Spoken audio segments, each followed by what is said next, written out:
brother Cal. Great to be here with you. Dude, I'm thankful. This is really cool. So I want to start this off by saying, I guess giving a brief introduction of how we met and how shortly we've known each other. But in that short time, I've already felt, I get along with mostly everyone. I could tell that. Right. But at the same time is with you, I felt something different, like a different connection. And part of that, and part of that you just don't know. And then, so either way, we're at Sun Life in Austin. Shout out to the Sun Life OGs in Austin, at least. Yeah. and Cleo.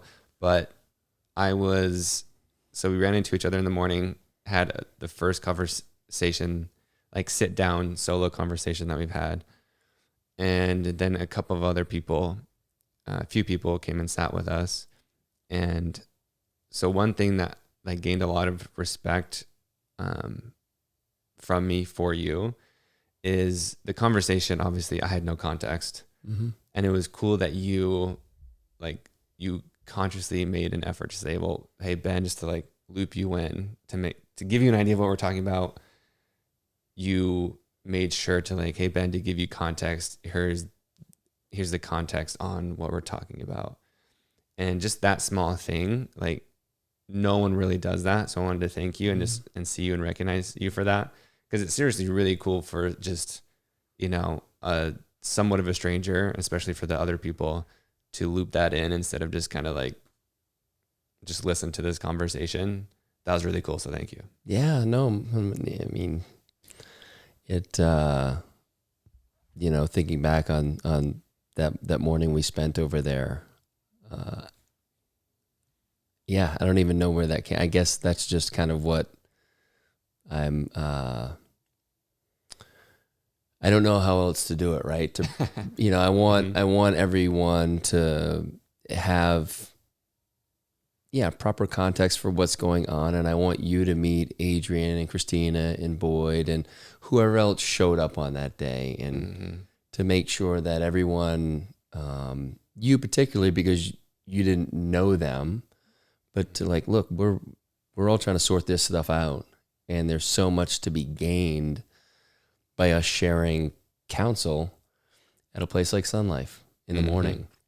Who knows what's going to happen? And we even talked about it as we were sitting down. What's the plan for the day? And both of us were like, I don't fucking know, but we're going to just go with it. And then what unfolded was you and I had an amazing conversation. And from that, some other people showed up, and I was meeting with someone, and so I was chatting with them, and you went and hung with Adrian and Christina, and you went deeper into the stuff that we were talking about, and it dovetailed perfectly. And, again, like thinking about the word that I chose today, open, you were just open. And because you were open, all these connections were happening between what you and I were talking about, what you and Adrian and Christina were talking about, and things were just clicking. And I found that in my life, when I'm open and I'm not trying to figure everything out in the way that it has to all make sense and it's got to fit together, it's like just being in the flow of what's out there for, like, to use a fucking corny term, but what's out there for medicine.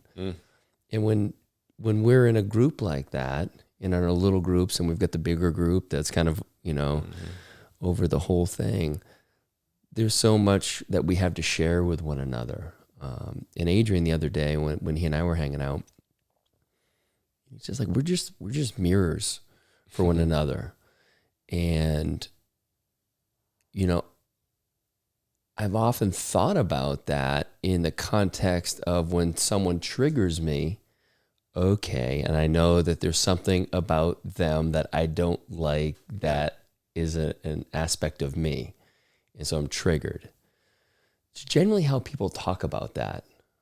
But what he was saying is, when you see the light in someone, you're just seeing yourself, and they're reflecting back. And when we come in to a conversation very open, I believe those parts of us really shine through. And there's a phrase, if you spot it, you got it. So if I see that in you, that means I have it too.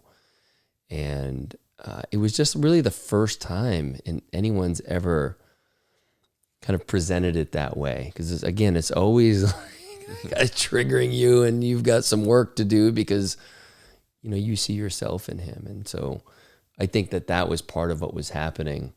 You know, you were lit up. You know, I know when you left, it was just, you were, Cal, that's great conversation with Adrian. It's like, yes, like that's it. Like that's the magic of being open. And that's why I spend so much time down at Sun Life in the morning, because on some level, I don't know who's going to show up, but I know who's going to show up. And they're going to find their way to my table, or I'm going to find my way to their table. And we're just going to let the day unfold. And from there, you know, it's such an amazing, for me, it's such an amazing way to start the day. And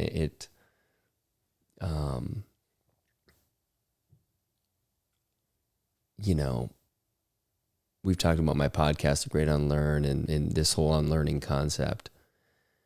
I just want to do things differently. I want to question all the ways I've done things, and others, the way they've done things. And there aren't a lot of people that will go to a place like Sun Life, you know, whether I drop my kids off at school or not, like I'm probably going down there during the week. And it's outside the typical male productivity. I need to go do this. I need to get these things done. I need to show face wherever. I don't want to play that game anymore. And when I've stepped out of that game and I created space in my life for those moments, this came out of it, for crying out loud. Yeah, literally right? what we're doing. What we're doing right now, from one moment that you and I happen to be in there at the same moment, the only two in there. Yeah. The weather wasn't great. And you just never know. And that's like being open to like whatever the universe has for you. Like just getting out of my own ideas and strategizing towards a particular goal. Like just being open to like, what do I want? Like what feels good? What feels good is being down there and surrounded by people who are curious and interesting and have life stories that that I can learn something from. So it's been great. So I'm glad that's where we reconnected, because, you know, since I got back from the summertime, spent a lot of time there. It's been amazing. A lot of just beautiful energy there. So yeah. So for people to give reference, if you're not in, whether you're in Austin or not, so Sun Life started in Malibu, by Khalil. How do you say his last name? Rafati. Okay. So it's more than just like a smoothie and smoothie bowl health food store. I haven't experienced it in the LA regions. Me neither. But I imagine it has to be similar. But it's different here because I feel, I don't know, I guess maybe I could unlearn that, right? But there's from what I've been told is that it is different. Austin in general is different than LA. But anyway, that's the reference, is we go feast on smoothie bowls.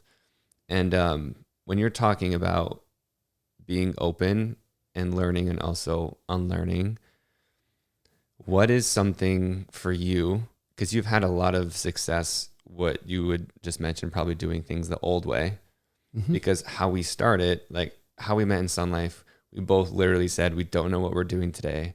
And I was reading the ingredients of a product, but really in my mind it was like, what the hell am I going to do today? Like I have nothing planned. How am I going to make it productive? And then I turned around and saw you, right? And so, but I wasn't like, oh, let's be productive. It was that space and open.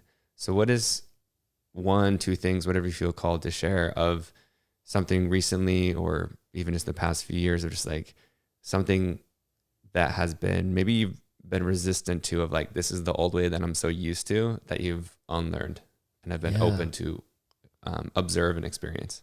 Yeah, great question. And, you know, just to give people, again, some context for my life, after college, I spent 18 years in Chicago as a trader. did really well and left that business in 2013. And, on some levels retired. I certainly retired from trading, but, was on to the next thing. I was getting into fitness coaching. That was all I was really interested in was training, nutrition, lifestyle. And so it made sense for me to get into that because I wanted to help other people find their path because it was so powerful for me. So we moved down to Austin and did it for a little bit. Thought I was going to open a gym. Didn't end up opening a gym. And, since then I've been involved with a few other things, but have largely been just investing, money that I have made previously. And that's been kind of a focus of mine. I started the podcast in January of 2020 and have really just been doing my own work, inner work, right? Probably for the past 4 years.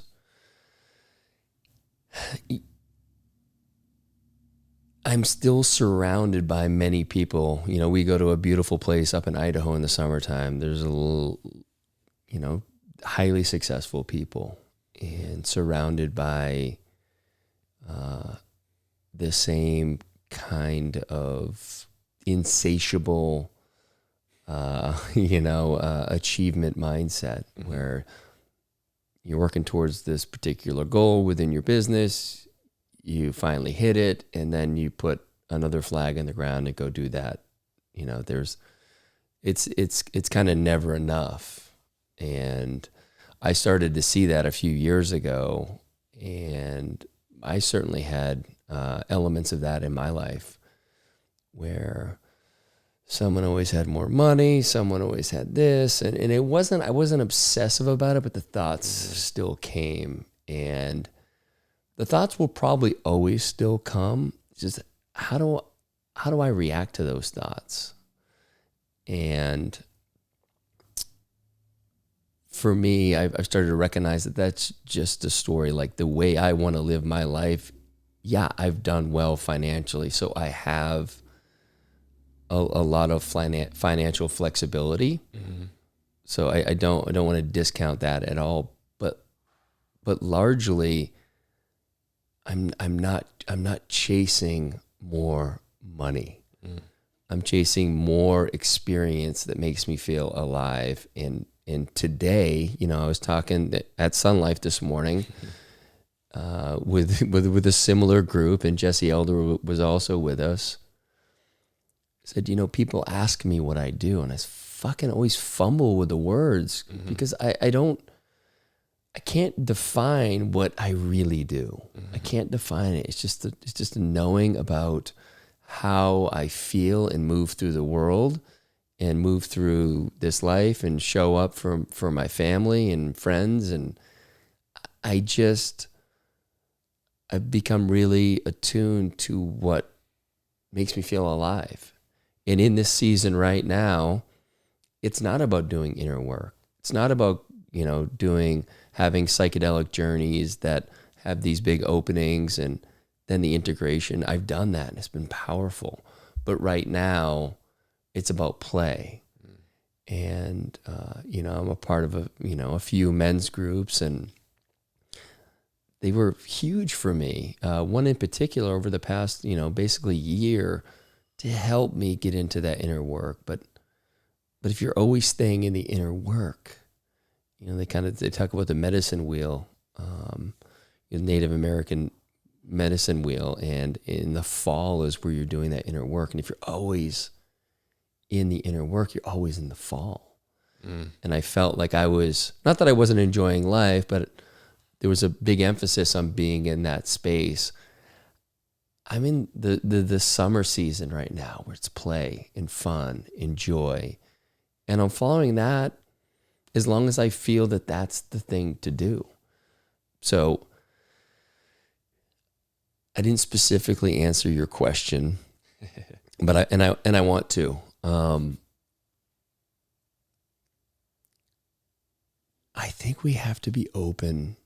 No, I know we need to be open to doing things differently than we were taught. And that's where, again, the unlearning comes from. It's having the courage to question all of those things, because wrapped up in all those things is your, belief system. And when you start to question the way you've done things, you start to question the way you think, you start to wonder, are those even my thoughts, or is that something that's been put upon me? I've been indoctrinated, whether it's intentional or not. Your parents passing down what they knew. Mm-hmm. Your other kind of, I don't want to call them elders, because there aren't a ton of elders right now, but the older generation, passing along their ways of doing things. And a lot of them were well-intended, but it's not the way I see the world now. And so when you start to question those things, the foundation of that belief system gets super shaky. And that's unsettling. It was unsettling for me. It's like, fuck, if I'm not this belief system, what am I? Because I built my whole life around what I believe. And well, within that is having to be right generally. And things are black and white in your mind, or I should say in my mind. And just, it creates a lot of tension. As I started to let go of that, again, getting through that kind of dark night of the soul of, this belief system that I've been fucking touting for, it evolves, right? But over my entire life, it's not me. Oh shit, what am I? What do I have to hold on to? And then on the other side of that, if you stay with it long enough, there's absolute liberation and freedom, right? You're free, to use your word. You get to choose how you feel in a given moment. It may be different than you felt a week ago, a month ago, when you were 15. You get to choose and tune in. How do I feel about this? Well, what's the information that I know? What's my experience? I really like to lean on my own experience to get to my truth. Not an absolute truth, but my truth. If I don't have an experience, I'll do the best I can to get to the bottom of what I'm trying to, sit with, but it's like just not having to be right. Like, can we just be curious? Can we sit around, not just with our friends? It's pretty easy when we're all sitting around together at Sun Life to find some common ground, right? There's not a lot of friction. There's not a lot of challenging. That may come. I think everyone's still trying to, sort of, just, we're not quite there in our relationships to challenge in a way, I would say. But we're also open and curious to each person's experience, and to take something from that and then maybe go have our own experience with it. And I think just being open, it's been one of the greatest gifts I've had, is knowing, understanding that I don't know shit. I really don't. We make assumptions all day long. Again, I make assumptions all day long. Why does my wife seem to be in a foul mood right now? What did I do? And it always comes back to me. For me, I may have done something that triggered it, but what were the 15, 20, 100,000 other things that led to that moment for her feeling that way? And it's like, I literally had that on a ketamine experience. It was like, whoa, I have no idea. And it was so freeing for me. I told you before, like, that for me, the plants and otherwise have been great tools for me. And ketamine in particular, it's allowed me to explore and understand in a way that is non-threatening. So when I had that aha moment, that changed so much. And it was in the context of exactly what I was saying about my wife. And it allowed me to just be open to not knowing. When one of my favorite responses is maybe, and if we can just throw that out there, no matter how sure we think we are, 100%, if we can just invite maybe into the conversation, it actually opens everything up for everybody. Now, some people would be triggered because they're fucking absolutely sure it's one way or the other. So maybe with them, you just kind of keep it to yourself. But when I open up to maybe, I start to become a learner and I start to understand better. And I let go of everything I thought maybe I knew, unless there's the particular experience I've had. And that's just my experience. That someone else can have their own experience and their own truth. But that's, again, maybe a bit of a roundabout way. There's a lot tied up in there. Parenting, dude. When we were talking about this, when we were sitting down, parenting, I'm doing that completely differently than I used to. And I think different than a lot of people. Yeah. And that's cool. Like I was actually going to like bring that in. And like, while you were talking, three things came to me of, specifically to ask you about. So parenting, relationship, partnership, marriage, and then also money. Just because, yeah. So, but at Sun Life is like parenting is what like pinged me to be like, oh, like I haven't heard many conversations. I've seen a couple, haven't maybe really heard them, but I feel like kind of, it's not the first generation, but I guess it's multiplying as far as more conscious parenting, or whatever you want to call it. And so, yeah, let's just start there. And I feel like I was with, a couple of babies yesterday. I was just looking at this baby and it's looking at this baby, I was like, okay, there's no way that I can't not, this baby, this child, this human cannot grow up without a story or programming or conditioning. That's just, we have to, like you said, we make assumptions, we assign meaning. It's just like the wiring of our brain has to form stories and beliefs and systems and structures so we can move forward. Like that's what we have to.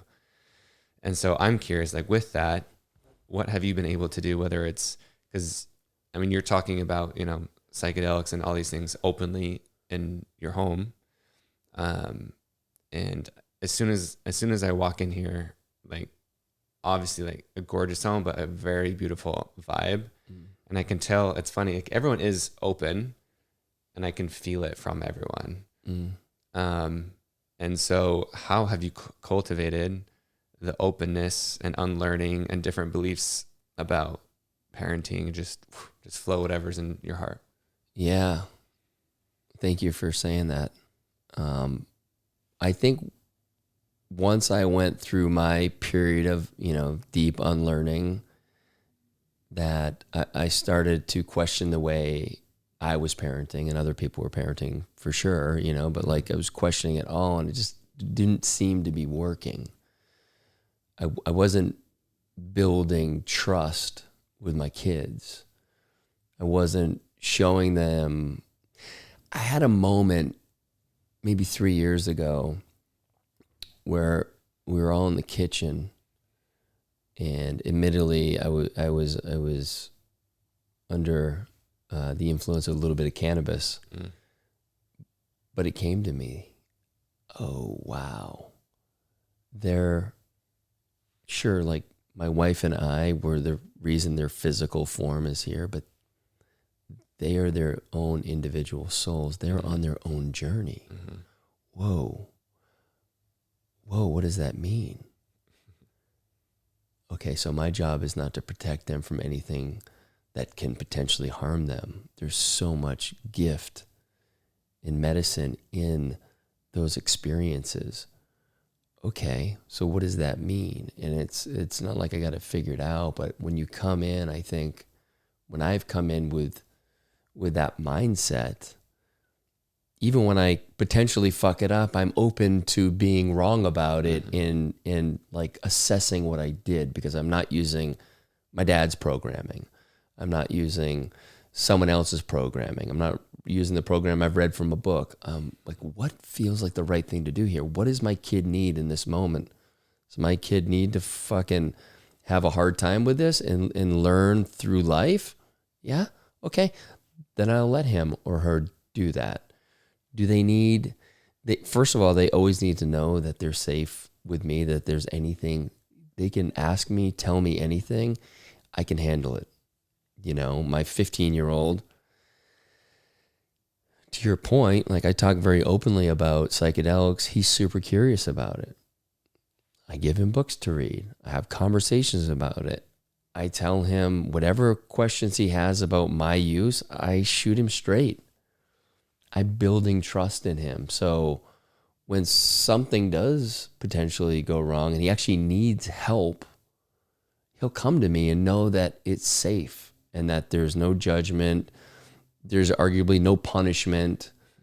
Now, it's not to say that, you know, I want him eating mushrooms right now, but we're having conversations around it so he can understand what it means to be intentional with these things. And when the time is right, I don't know when that is, but when the time is right, he's at least keyed into that. It doesn't mean that behind my back, he's going to eat some mushrooms and not tell me about it. Mm-hmm. He's a kid. I was a kid. Like, there's stuff that he's just not going to tell me, and I wouldn't expect him to. I want him to have, you know, that kind of sovereignty in a way. But he's going to figure stuff out, and it's being open and not this oppressive force in their life. And sometimes it's a little too open and it gets a little too lax, and it's okay. I can always bring it back in. Just like if I'm being a little bit too much of a hard ass, I can lighten up. But just knowing that I don't have it figured out, and that what's the goal here? The goal is to give them the best experience, not the experience with no issues, the best experience. So what tools can I give them? How can I show up? How can I live my life to show them that, like, it's all good? In whatever you need, I'll support you. But you're on your journey here. And, you know, my 15-year-old was staying up late on his computer, playing games. And eventually, like, I tried a few measures, you know, taking his keyboard, he just would sneak another one. There were just different ways to turning off the Wi-Fi. He figured out how to hijack it. Finally, I'm like, hopefully he just gets to a point where he hits rock bottom with it, and he's so tired and that he'll have his own awakening. And it happened. It took a few months. And it's not to say it's not going to happen again, but he's going to learn from that way more than dad being a prick and shutting all, like. So I just want to be open to doing it differently. Just because that worked last time, maybe it's not going to work this next time. Dude, that's cool. So, I mean, there's so many things on there, but the thing I want to touch on is what you said. One, they're their own individual person and being and soul having their experience, which I think is so important, because often, right, it's like, that's my kid. He's a reflection of me. Yeah. Right. Yes. Fuck that. And it's like, well, like, again, it's like, yes, our, you know, the egg and sperm met, and like the reproductive process began. But there's so much as far as like the soul of part, like they're having their own experience. And what I love that you talked about is it's not my job to protect them, which to a lot of people will sound so backwards, because that's a big part of parenting. And, you know, as I focus on, my focus and theme is on fear. That is fear-based, right? Fear's job is to protect you. And it's like, but it's what you even mentioned with your wife is like, why you're having this response of her not feeling a certain way is a reflection on you, because you want to fix it so you can also feel better and don't have to deal with it, right? So same thing with a kid. So with anybody in all time, and I've noticed that in myself over the past few weeks, especially in my first psychedelic experiences, of like how much judgment. That's for sure been one of the most in feeling, I'll just leave it like that, like noticing how much judgment I have. So how have you opened to the possibility of like, it's not your job to protect them? Yeah. And I think you're right. I think, you know, sorry if you know, I'm not sorry, but I think that's you know, for anyone listening who that's how you're parenting, that's how I was parenting, and it's fear-based. You don't want anything bad to happen to your kid. It comes from a very loving place, but it's through the lens of fear. And so you're trying to protect them. And imagine you protect your kid, you know, take from anything bad ever happening to them. And then what happens? They're 18, they go off to college. They're fucked. They've got no of their own. They've never had to show up for themselves. They've never had to advocate for themselves. They've never had to deal with any hardships. When they're out in the wild, whether it's in college or anywhere else, when they're out of your home, maybe it's when they're 30, I don't know, whatever your plan is, but they're fucked. You know, I had the good fortune of both my parents worked, and they put a lot of responsibility on my sister and I to just figure some shit out. And it created resiliency in us. We figured shit out, whether it was making food for yourself or getting yourself from point A to point B. We had to figure it out. Or if something went wrong, like we fucked up, we got to fix this. Mm-hmm. And if you're always coming in, taking care of all your kids' problems, I get it. It comes like you love your kid. You just want them to have the best life, but I really believe you're robbing them of having their own experience, of really understanding, of having skin in the game. And, you know, I ask you to be open and think about it through that lens of a kid who's had a lot of, you know, shit go wrong. Like, what does his life look like? You know, I shouldn't say things go wrong, had challenging experiences that he's had to work through. You know, my kid's not performing at school. I'll let the school take care of it. That's their job. I really feel comfortable at the school we're at that they're going to manage that. And now if the school wasn't doing a good job, we should change schools. But it's not my responsibility to make sure you're doing your homework. No one worried about me doing my homework except me, and it worked out well for me. I believe that, you know, it's going to sort itself out. My kid doesn't like school, fine. I'm going to let you know that I think school's largely a joke. And I don't, you know, as much as I love the school we're at, I think the education system is a joke. It doesn't teach kids any life skills.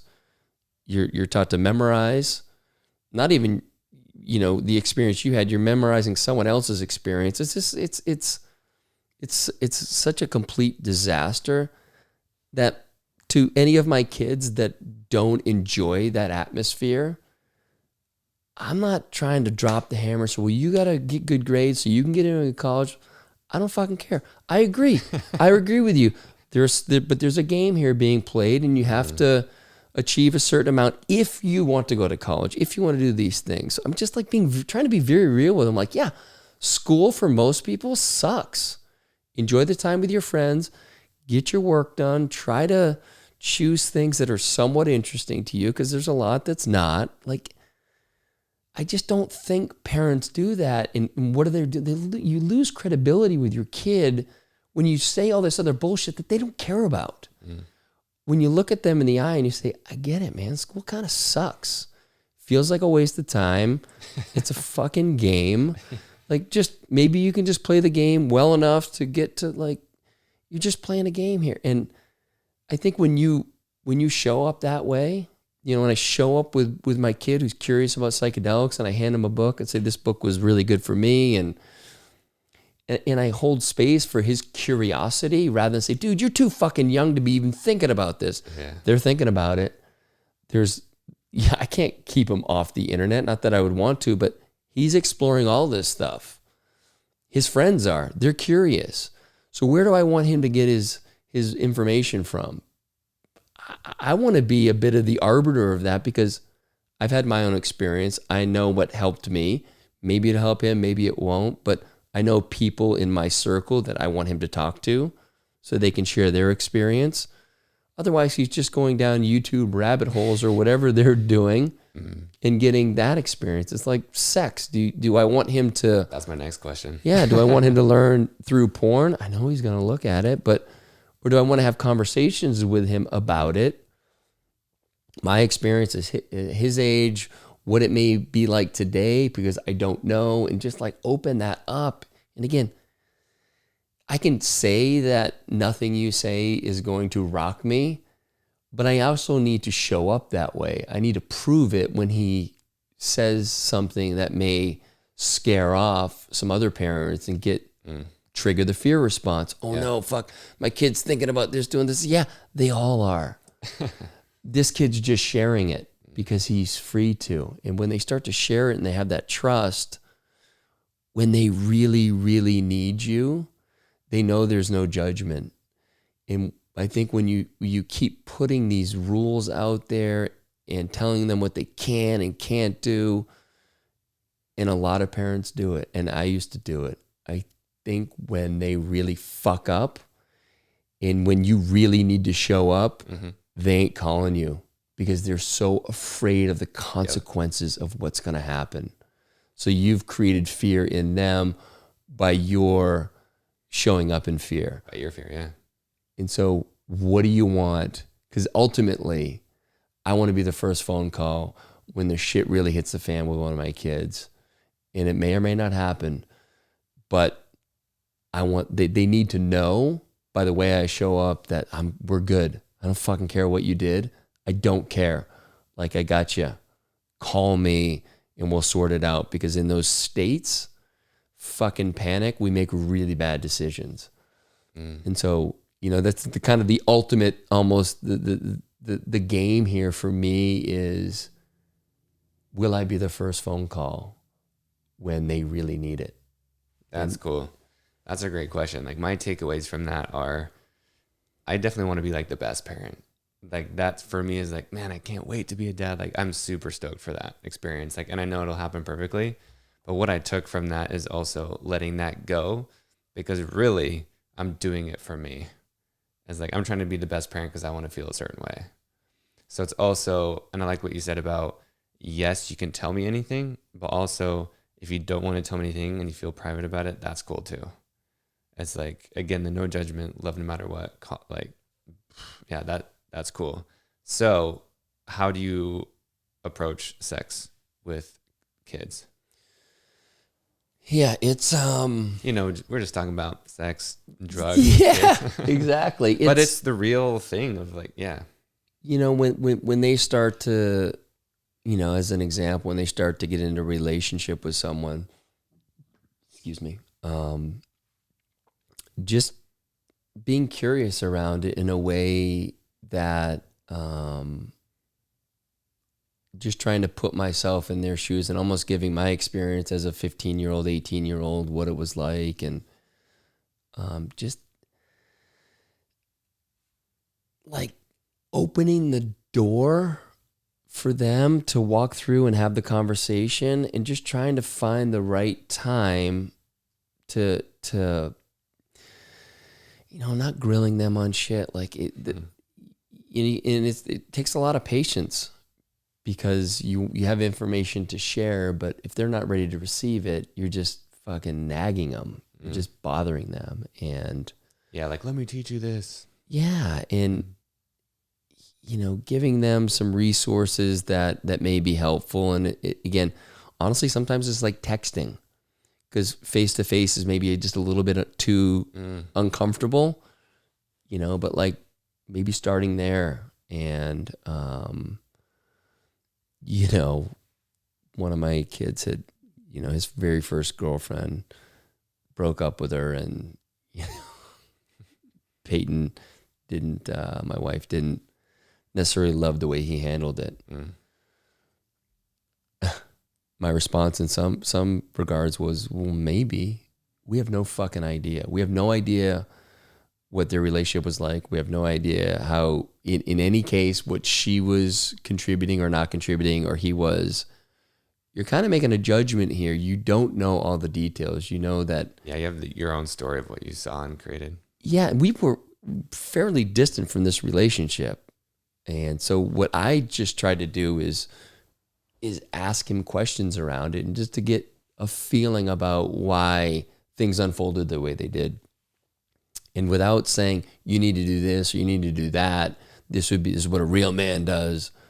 It's like, dude, this is how I was when I was your age, and I didn't handle shit the best. And, like, even if you didn't do this one, as cleanly as you would like you can learn from it. It's okay. Like, and I'm not even judging the way you did it. I have no idea.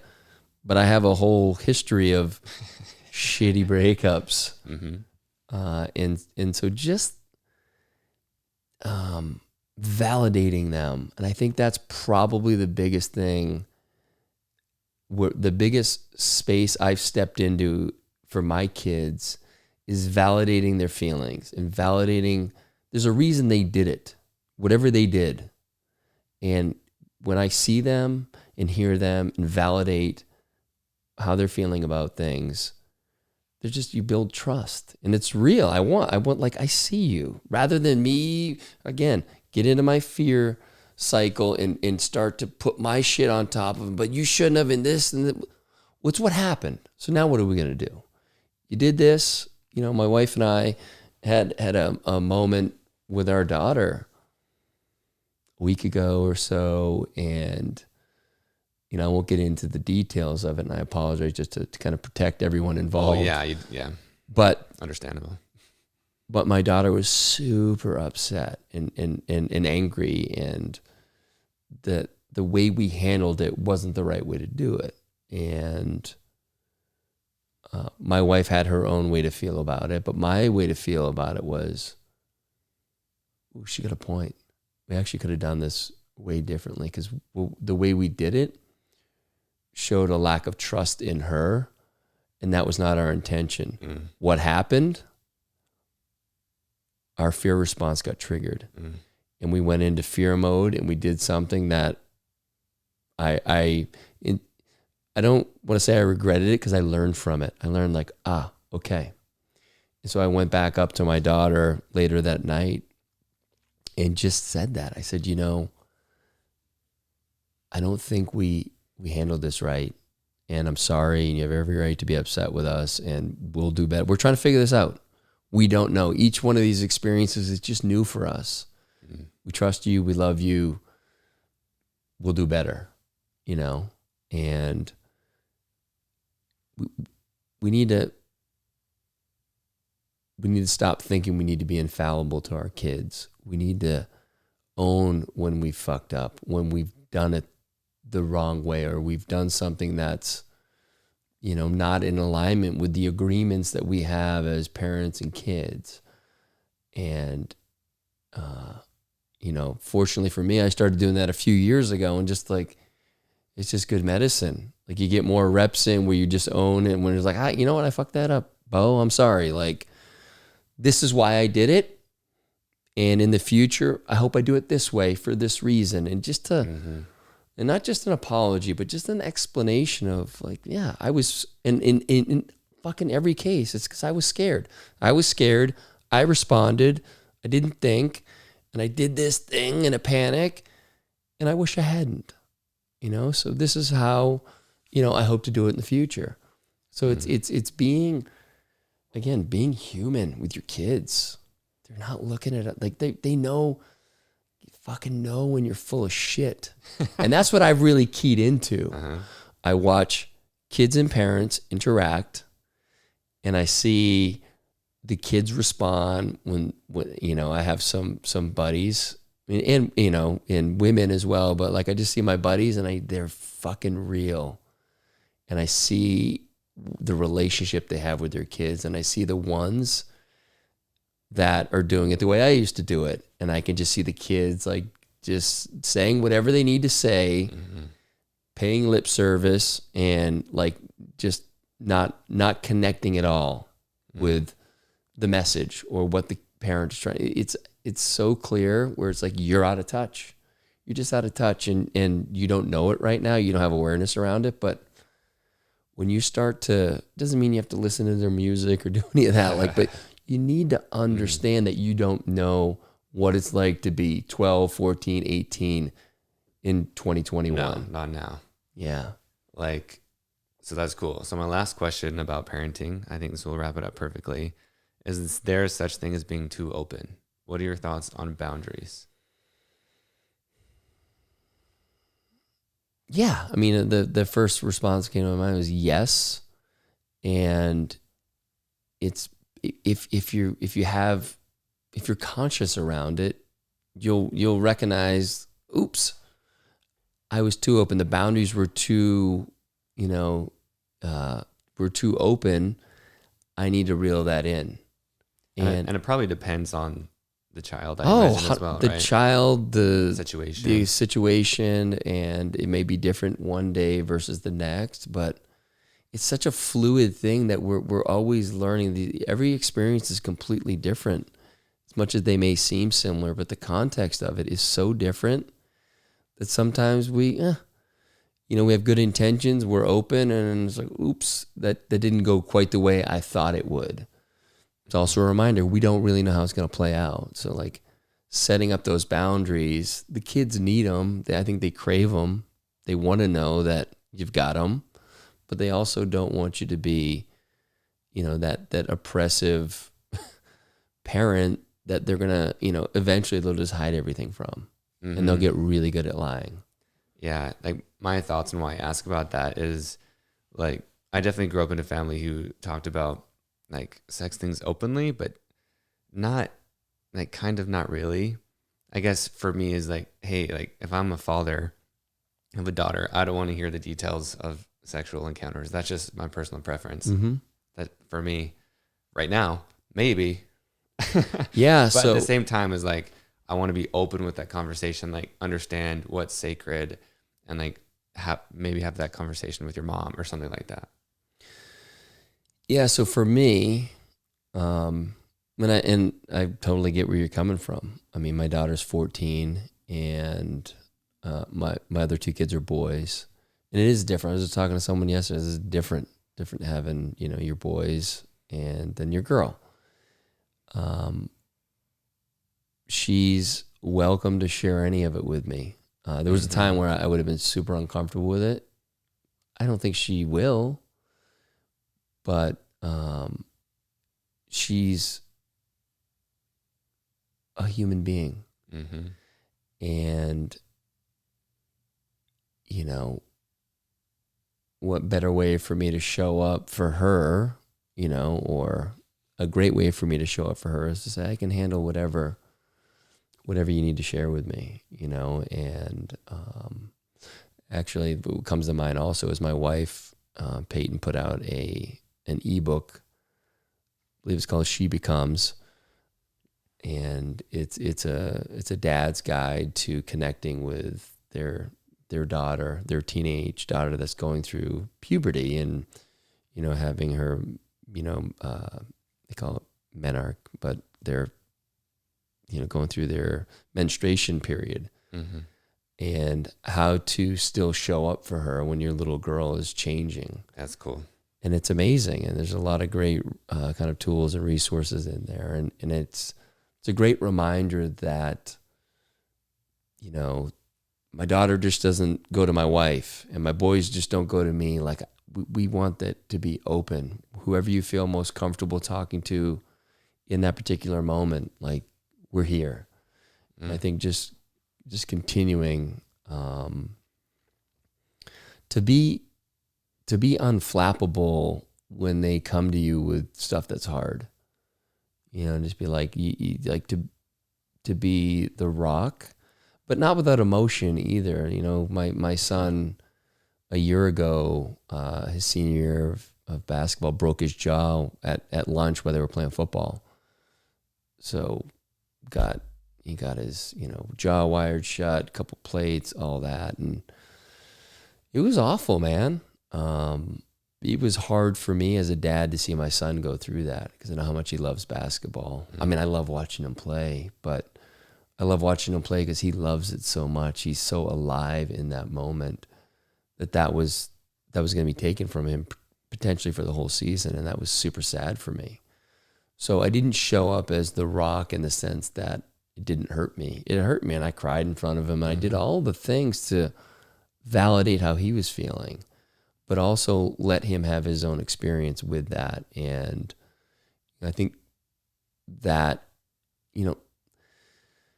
experiences like that are important for our kids to go through, and for them to have their experience with it, and not me just, pawn all my bullshit off. Well, when I was your age, I broke my arm during my hockey season and I came back, and no, it's not about you. Or the same thing, even like, oh, you'll be okay.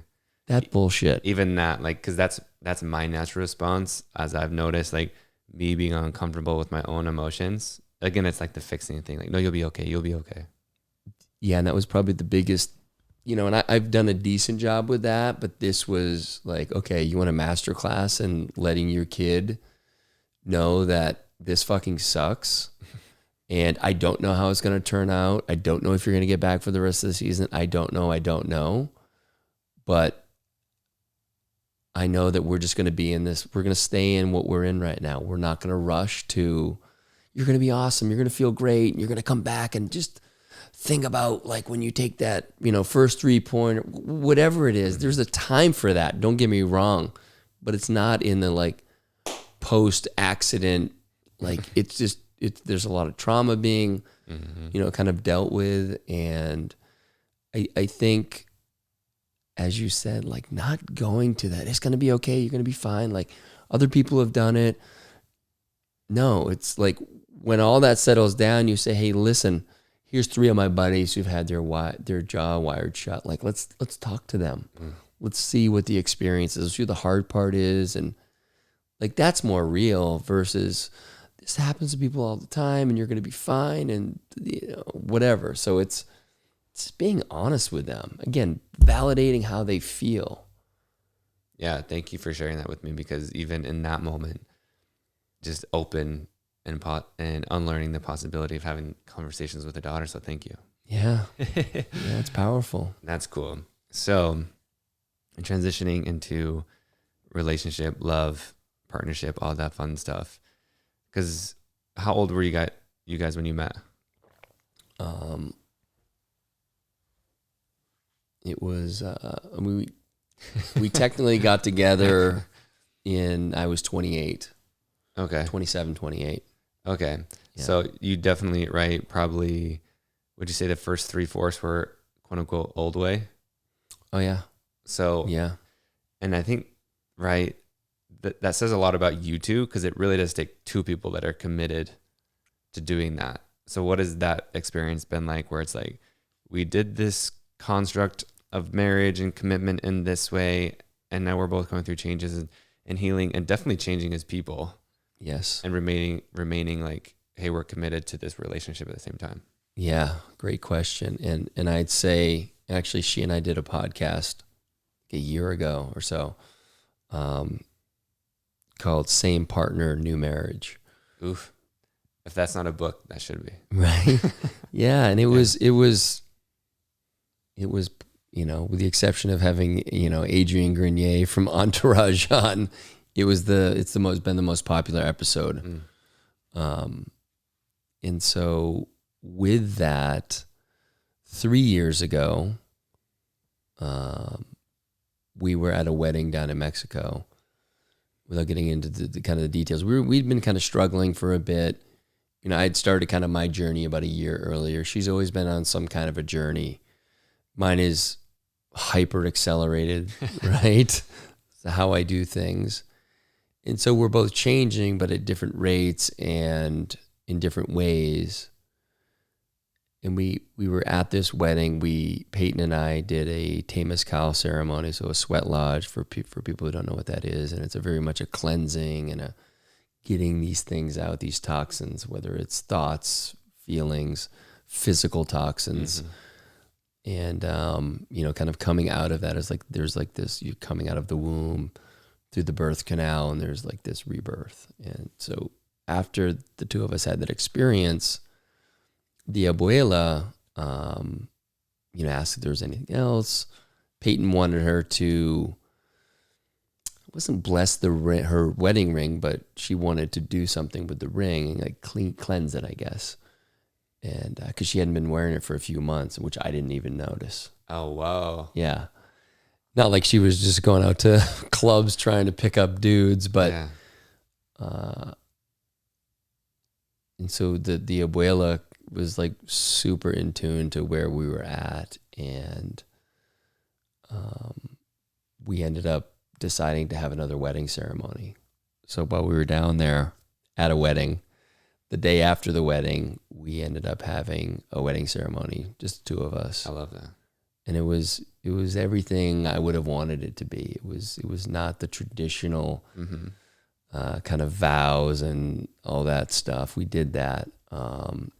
What we did was we honored our shadows. We honored like everything that had happened up until that moment. We honored the previous relationship that got us to where we are in that moment with our 3 kids, with everything that's happened, and, accepted or forgave, however you want to look at it, but accepted everything that's happened up until that moment.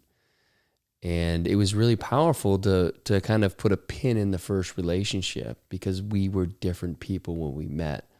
In our roles, at that moment 3 years ago had changed significantly. And we wanted to honor that we were new people showing up in new ways for each other and our family and our friends. And I think just getting that clarity and understanding that we are different now and we're changing. And if this isn't, again, if we're not meant to be together till the end of time, then that's okay too. Like, I think we're both grounded enough in wanting each other to have the best possible life experience possible, that if that's the outcome, so be it. We'll figure it out. But we're not holding on tightly to the marriage in that sense.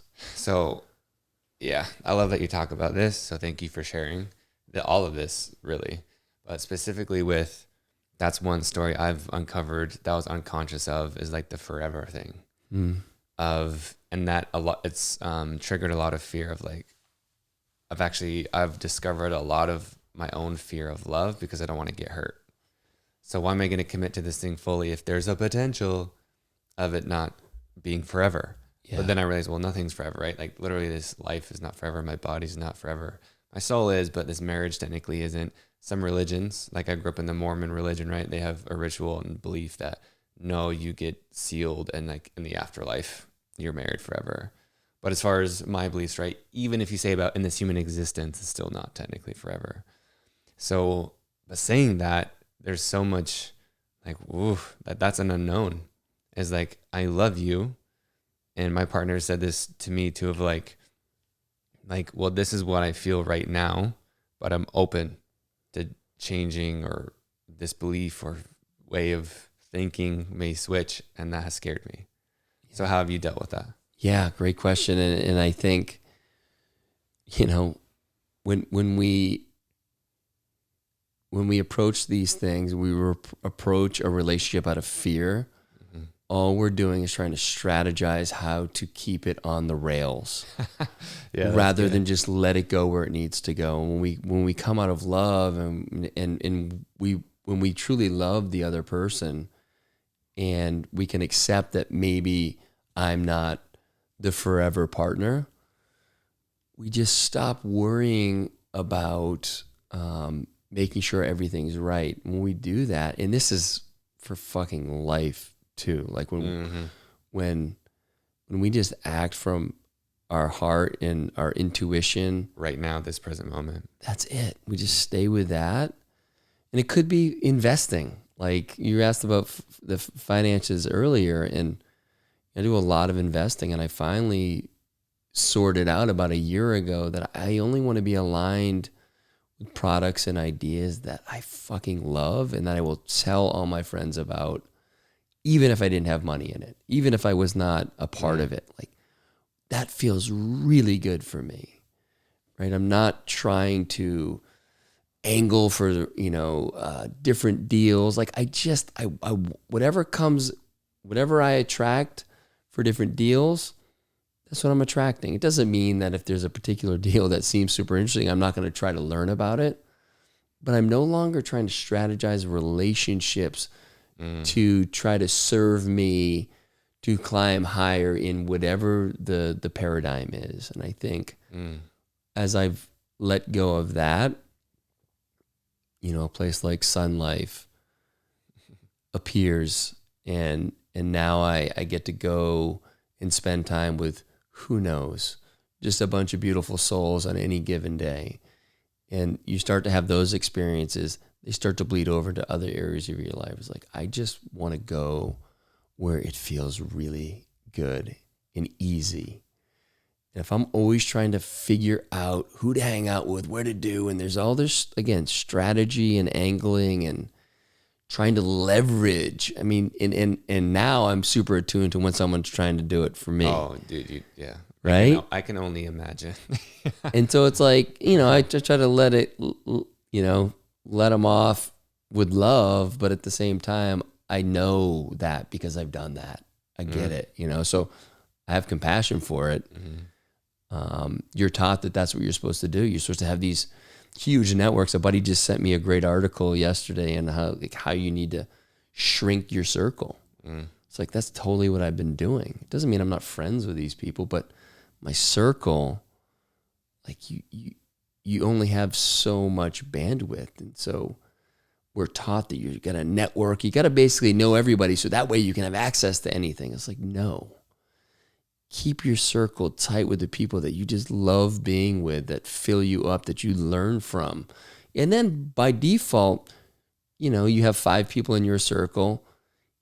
Each of those, other people have 5 in their circle. So you're actually connected to a pretty big group when you need to be.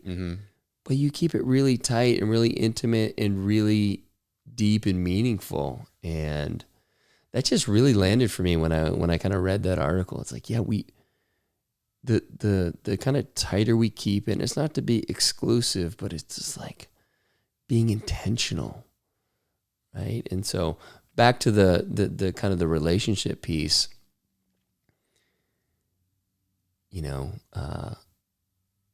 a buddy of mine, Stephanos, what was the exact quote? It was, if you're not your partner's biggest, it wasn't advocate, but biggest fan, yeah, then why are you with them? Why are you with him or her? And that was just such an incredible prompt for me. It's like, because I'm not always Peyton's biggest fan.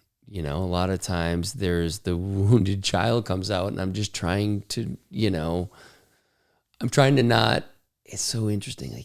Like that little 7-year-old who's afraid of getting in trouble, and she's upset about something, and I've done something wrong. It's like, I don't want to be wrong. And it just convolutes everything. But if I lead with love, if I'm her biggest fan, if I can give her grace in a moment where she's really upset about something, what's on the other side of that for me, for learning and understanding and her feeling supported and seen and loved and connected? That's all. I mean, I don't know if there are any women out there listening. You can probably attest to this, but all the men listening, they just want connection. They don't want the other bullshit. The other stuff's nice. Again, this, we have a nice house here and all that, and she's grateful for that, but she would live in a tent down in Zilker Park, not this weekend because it's ACL, but to just be connected. And I believe that because we've had, financial means for a while, and there were long stretches where we didn't have that connection. And when the connection falls off, even now, because it does, that's what she's most craving. It's nothing else but just me being there with her. That's it. It's pretty simple to listen and connect. Listen. Don't have to be right. Just listen. I'm saying this to everybody listening, but I'm really saying it to myself. For real. Just to listen, and much like with my kids, just validate. I get it. Or maybe that's not even the right words. Sometimes you got to choose your words more carefully, but it's just to listen and to acknowledge what she's feeling, and just to be there. Dang, dude. That's good. Okay. Last, potentially, maybe, Cal. Yeah. I won't hold you to it. We're open. Yeah, that's right. But potentially the last question or theme is so for you, kind of what we talked about is you've built wealth on this old model, right? And now you're investing from this heart-centered place. And I know I have so much trust in not doing it the old way because I didn't spend as much time, Mm-hmm. as you. And like I remember making my first investment, risky as hell. I invested 40 grand, and the mind was the ego is definitely involved. Like, whoa, I can make this much this quick. But like any smart, really savvy investor was like, we don't know enough about this yet. But just my heart was just like, there was something in it telling me to do it. Long story short is I eventually lost that investment, but the ROI on that is what allowed me to quit my 9 to 5 job and essentially build an investment for my business. So it was like, I'm glad I did it. Like seriously, Ben, or people tell me, Ben, I'm sorry you lost that money. I'm like, no, please. Like, no, not at all. Like if I wouldn't have done that, I would still be doing the same thing. So thank you for losing that money. And so my question is, I have a lot of trust in doing things the quote unquote new way, or remembering the conscious, heart centered, whatever you want to call it, way. But there's still a lot of fear that I feel. It's like this interesting mix of like, I trust, but then it's like, I kind of get pulled back. Well, it's like, I need to be this productive or this hard or make this investment or work this way. So what is your thought with someone who's built a lot of wealth in this way and then now is investing in this way? What, one, is it possible to do things we'll just say heart-centered way, to build wealth in that way? Have you seen anyone do it? And we'll leave it there. Yeah. So, and I want to acknowledge like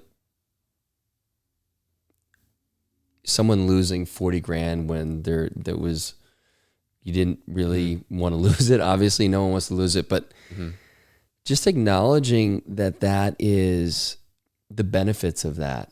I think so many of us have had experiences like that and only choose to look at it as a negative. And when we start to look at the thread of these things that have quote unquote happened to us, right? As we know, they happened for us. So what's the learning? And you're able to see the benefit of that. So I just want people to kind of sit with that a little bit. Like what hardship have you gone through? What challenge have you gone through in this particular, maybe it's around money. Was there something actually good that came? Was there a silver lining in that? And if you look, there is definitely something, or maybe multiple things. Doesn't mean it wasn't hard and maybe you were depressed and all these things. It doesn't mean there wasn't some shitty stuff that happened. Yes, but it's not like I wanted to lose it. I didn't sign up thinking I was going to lose it. Yeah. Yeah. But to answer your question, I think, I would tell anyone, like, go, as far as like making money, go do it whatever way feels right. Like I would never tell anyone to not use the old way, because the old way fucking works, and it worked for me. But where the old way falls short for me is it's unfulfilling. And I don't mean that making money is not great. It is.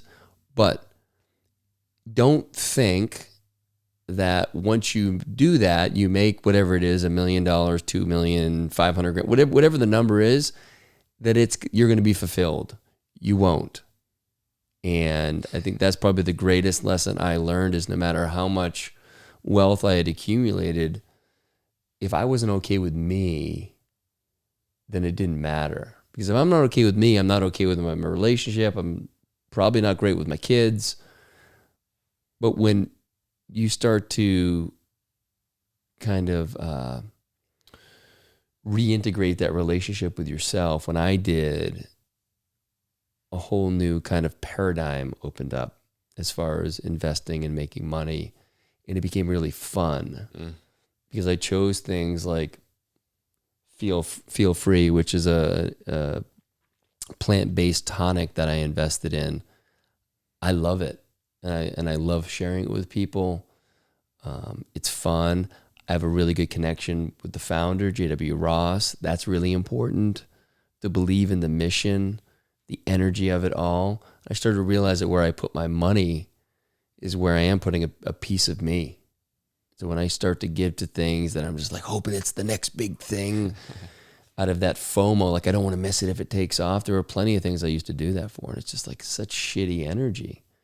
But now it may be a phenomenal investment on paper, but if it just doesn't excite anything in me, then I'm going to pass. Because it's empty anyway. It just doesn't have anything for me. There's like, I want to feel connected in some way. It doesn't mean I'm micromanaging anything, these private equity investments or anything like that. No, I'm here to support them in any way I can.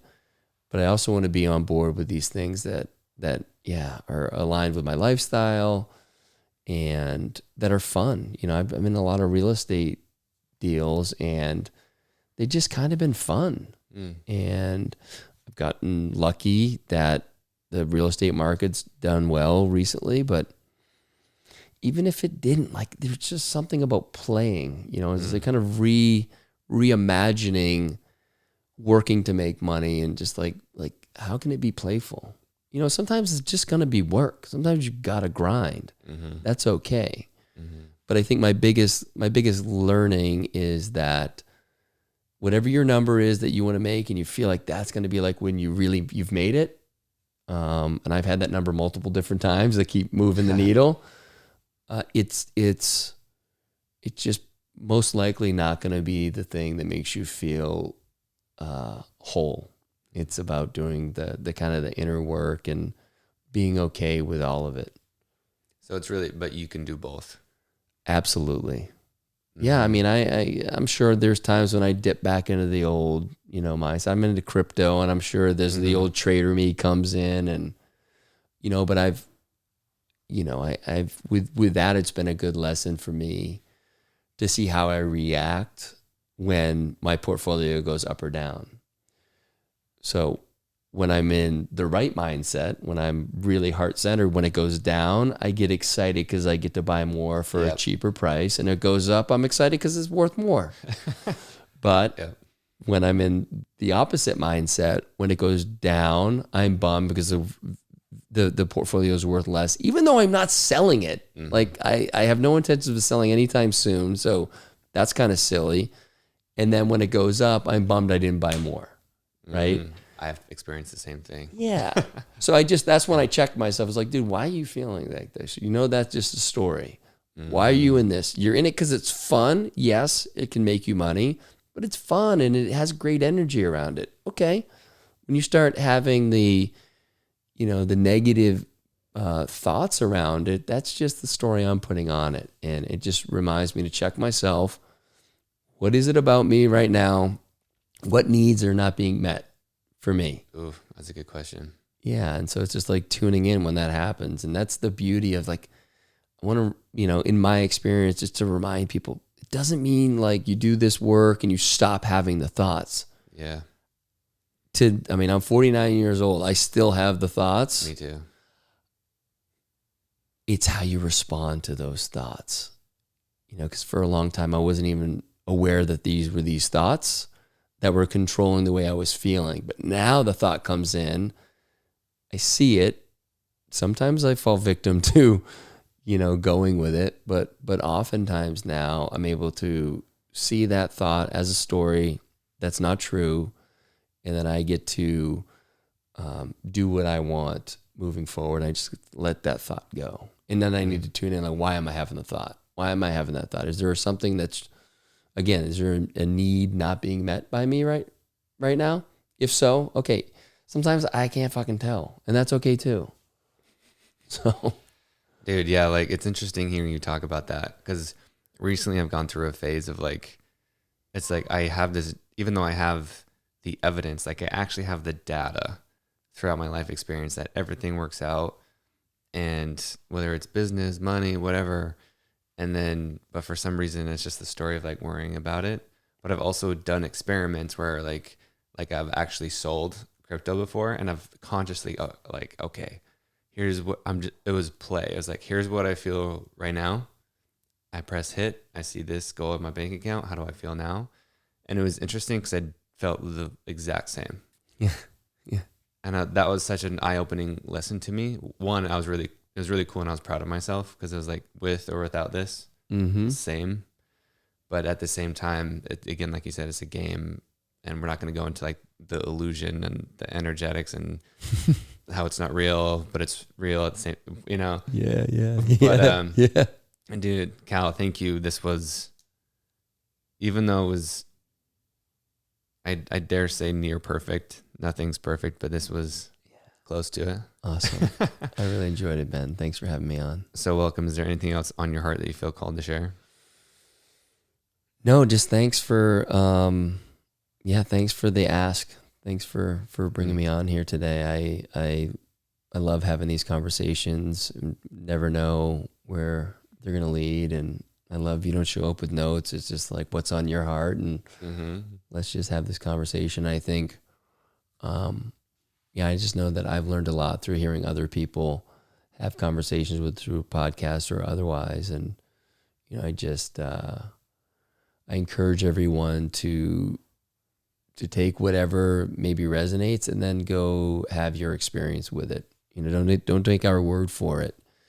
But yeah, there's some things that are maybe calling you, like, go play in that space and see what happens. That's cool. Because again, what we say isn't right or the best way for everyone all the time. Yeah. It's my truth. It's your truth. That's it. In this moment, even like maybe 5 years ago, it wasn't, Dude, even in a month. Yeah, that's right. I changed on this podcast. That's right. So you never know. Well, dude, thank you. Like, seriously, thank you for sharing and being open. The intentions were met. Yes. And we're out of here. Awesome. Thanks for watching this video. Make sure you like, subscribe, comment, and any other YouTube things. You know the deal. You know what to do. So thank you so very much for being here, and watch one of these videos on the screen. Woo, woo, woo. Watch these videos. Love you so much.